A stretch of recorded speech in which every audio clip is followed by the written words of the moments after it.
ஆள் நடமாட்டமே இல்லாத ரோட்ல தனியா போயிட்டு இருக்க கார் திடீர்னு கண்ட்ரோல் இல்லாம நிக்குது. என்னடான்னு கார்ல இருக்கிறவங்க எல்லாம் இறங்கி வந்து பாக்குறாங்க. காரோட ஒரு வீல் பஞ்சர் ஆகி இருக்கு. இதை பார்த்ததும் உடனே கார்ல இருக்க ஒருத்தன் வீலை கலட்ட ட்ரை பண்ணிட்டு இருக்கும்போதுதான் பாக்குறான் அந்த காரோட வீல்ல ஒரு புல்லட் இருக்குது. சோ கார் தானா பஞ்சர் ஆகல, எவனோ ஷூட் பண்ணி தான் பஞ்சர் பண்ணியிருக்கான். அப்ப அங்க இருக்கிற இன்னொரு பொண்ணை தான் காட்டுறாங்க. அது கொஞ்சம் சோசியல் மீடியா பைத்தியம் போல. அங்க இருக்கிற சுச்சுவேஷனை பத்தி சோசியல் மீடியால போட்டுட்டே காரோட பக்கத்துல வந்து பாக்குறா.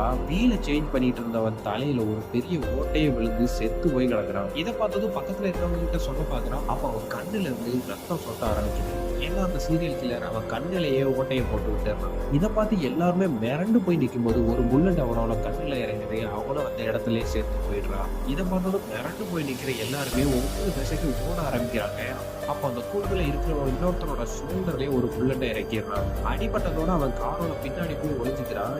அந்த கூட்டத்துல இருக்க இன்னொருத்தன் கொஞ்ச தூரத்துல இருக்க ஒரு மரத்துக்கு பின்னாடி போய் ஒளிஞ்சுக்கிறான். ஆளுநர் மட்டுமே இல்லாத ரோட்ல வர்றவங்களெல்லாம் ஷூட் பண்ணி கொல்றதையும் ஒரு வேலையா வச்சிருக்கேன். நம்ம படத்தோட சீரியல் கில்லர் கிட்ட இருந்து யாரெல்லாம் உயிர் தப்பிச்சாங்களோ ரொம்பவும் விறுவிறுப்பா சொல்ற மூவி தான் த நவ் பிரிட்ஜ். அண்ட் இந்த மூவியோட ஃபுல் எக்ஸ்பிளேஷன் வேணும்னா கமெண்ட் சொல்லுங்க. அண்ட் இது உங்கள் வாய்ஸ் ஆஃப் தமிழ். லைக் பண்ணுங்க, ஷேர் பண்ணுங்க, மறக்காம சேனலை சப்ஸ்கிரைப் பண்ணுங்க.